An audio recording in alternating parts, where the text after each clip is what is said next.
ओम शांति। आपका प्रश्न है, सहनशीलता का गुण को धारण करो तो कठोर संस्कार भी शीतल हो जाएंगे। इसको समझना है कि कैसे सहनशीलता से हमारे संस्कार शीतल हो सकते हैं। उत्तर है, देखो, सहनशीलता का अर्थ क्या है वो हमने कई टॉपिक में समझाया है, और 8 शक्ति का भी हमने जो टॉपिक रखा है वो भी आप अच्छी रीति समझो कि सहन करने का अर्थ क्या है, कौन सहन कर सकता है। ये YouTube चैनल पर आपको सब कुछ मिलेगा। चैनल का नाम है शिव शक्ति मेडिटेशन बीके कुसुम। फिर सब्सक्राइब करेंगे तो प्लेलिस्ट में जाएंगे, ग्रुप वाइज आपको सब कुछ अच्छी तरह मिलेगा। वो समझने का प्रयत्न करो और साथ साथ लाइक शेयर और कमेंट भी कीजिए, जिससे अपना दुआ का खाता बढ़ेगा, बुद्धि ऑटोमेटिक खुलेगी। तो सहनशीलता का जो गुण है वो सबसे बड़ा श्रेष्ठ गुण है। वैसे तो 8 शक्तियां एक दूसरे से जुड़ी हुई है, लेकिन ये सहन शक्ति का कमी के कारण आज कलयुग में हर प्रॉब्लम क्रिएट हो रहे हैं, क्योंकि जिसके पास देह अभिमान है वो कभी भी सहन नहीं कर सकता।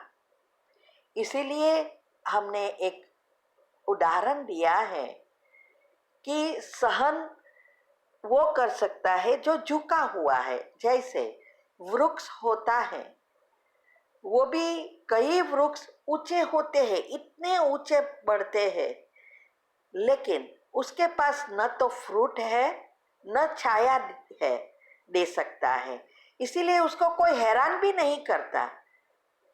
लेकिन जो वृक्ष पर बहुत फल है और बहुत सारी झाड़ फैला हुआ है, फल वही फल दे सकता है, वही छाया दे सकता है। तो पत्थर भी किसको मारते हैं? वही वृक्ष को मारते हैं जिसके पास फल है। तो ये फल प्राप्त करने के लिए सब उनको पत्थर मारते हैं, फिर भी वो वृक्ष कभी भी अपना फल देने का स्वभाव और छाया देने का संस्कार मिटा नहीं सकता, वो नहीं छोड़ता, अपने संस्कार को पकड़ के रखता है और हमेशा वो झुका हुआ है, इसीलिए वो छाया देता है।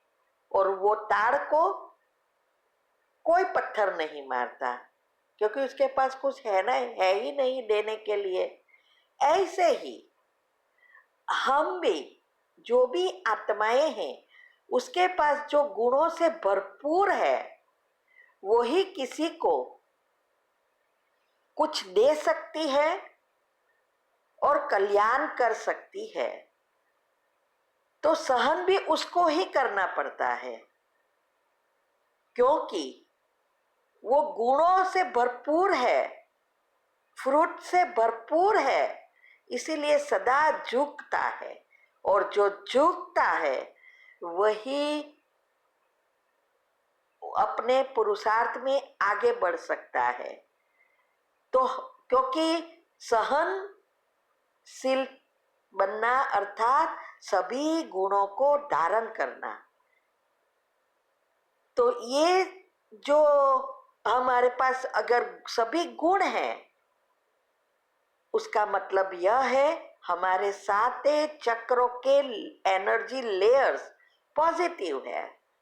तो हम कभी भी पत्थर रूपी कटु वचन भी नहीं निकालते, मनसा वाचा कर्मणा एकदम निर्मल होते हैं, शुद्ध पवित्र बनते हैं, और सबको हमारे वाइब्रेशन से सबको शांति, प्रेम, आनंद का अनुभव होता है। इसीलिए हमारे ये संस्कार ऑटोमेटिक बदल जाते हैं, शीतल बन जाते हैं। क्योंकि शीतल बनना मना छाया देना, छाया के नीचे ही शीतलता होती है। तो गुण जितने हमारे विकसित होंगे, हमारा ये एनर्जी का ओरा रूपी वृक्ष विकसित होगा, हमारा ओरा इतना पावरफुल होगा जो खुद शीतल होंगे और दूसरों को भी शीतल बना सकेंगे। तो पहली अवस्था बहुत बहुत बहुत महत्व की है। यही हमें ये सभी गुण और शक्तियों को वापस ला कर देती है। इसीलिए हमारा पुरुषार्थ ही यह है, जितना फाउंडेशन मजबूत इतना हमारा झाड़ खिला हुआ होगा। तो देही अभिमानी बनना अर्थात सहनशीलता की देवी बनना, और देह अभिमानी बनना अर्थात वो वृक्ष की तरह लंबा उठेगा, सिर उठाकर चलेगा, उसको कोई पूछेगा भी नहीं, क्योंकि उसके पास कुछ देने का गुण होते ही नहीं है। ठीक है। ओम शांति। आपका प्रश्न है, स्वयं का स्वयं ही टीचर बनो तो सर्व कमजोरियां स्वतः समाप्त हो जाएगी। ये समझना है। उत्तर है, स्वयं का टीचर बनने का अर्थ है अपने आप को रोज चेक करना है और चेंज करना है। क्योंकि टीचर का काम क्या है? बच्चों को अच्छी रीति सिखाना और अपने व्यक्तित्व में परिवर्तन लाने का मदद करना। तो हमें यहाँ खुद को मदद करनी है।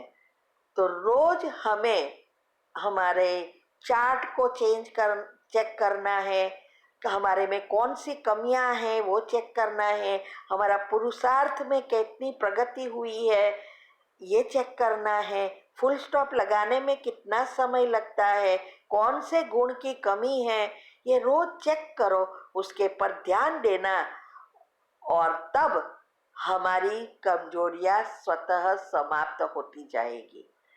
वरना कोई किसी की कमजोरी निकाल नहीं सकते। आज दुनिया में सब दूसरों की कमजोरियों निकालने में पड़ा है। ये ऐसा है, उसको ये नहीं करना चाहिए, उसको ये करना चाहिए, ये दूसरों को देखते हैं। अभी हमें अपने आप को चेक करना है कि मेरे में कौन सी कमी है और कैसे उसको निकालूं, और उसका सरल रास्ता बाबा ने आके बताया कि हमें क्या करना है। ठीक है। ओम शांति। आपका प्रश्न है, आलस्य मुक्त जीवन के लिए कुछ उपाय बताइए। उत्तर है, देखो, आलस्य, अलबेलापन, निंद्रा, भोग, विलास, ये सब का कारण आत्मा की शक्ति कंप्लीटली खत्म है। नेगेटिव एनर्जी भरपूर है। आज सभी की, सारे विश्व में सभी आत्माओं की कुंडलिनी मूलाधार में है। इसीलिए ये मूलाधार के कारण वो आलस्य, अलबेलापन जो चाहे वो नहीं कर सकते, यही कारण है। तो अगर हमें आलस्य मुक्त बनना है, अलबेलेपन को तोड़ना है, तो हमारे पुरुषार्थ में पहले हमारी जो योग की अवस्था है, पहली अवस्था, उसको पक्की करनी है। दिनचर्या, मनचर्या जितनी सेट होगी, ज्ञान जितना आप अंदर उतारेंगे, उतनी आपके अंदर जो भी पॉजिटिव एनर्जी के लेयर्स है वो बनेंगे। तो हमारा योग अच्छा लगेगा, संचित कर्म भस्म होंगे और हम धीरे धीरे ये मूलाधार से ऊपर आएंगे। तो जितना आप पॉजिटिव बनेंगे, उतना आलस्य, अलबेलापन से मुक्त होंगे। इतनी दिनचर्या सेट हो जाएगी कि आप कहाँ भी हो, आप अपना योग कर सकेंगे। कोई भी परिस्थिति आपको हैरान नहीं करेगी। आलस्य जैसा नाम निशान नहीं होगा। जैसे देखो आज हम यहाँ आए हैं, आपको ये जवाब दे रहे हैं, हम बहुत बड़ी होटल में हैं,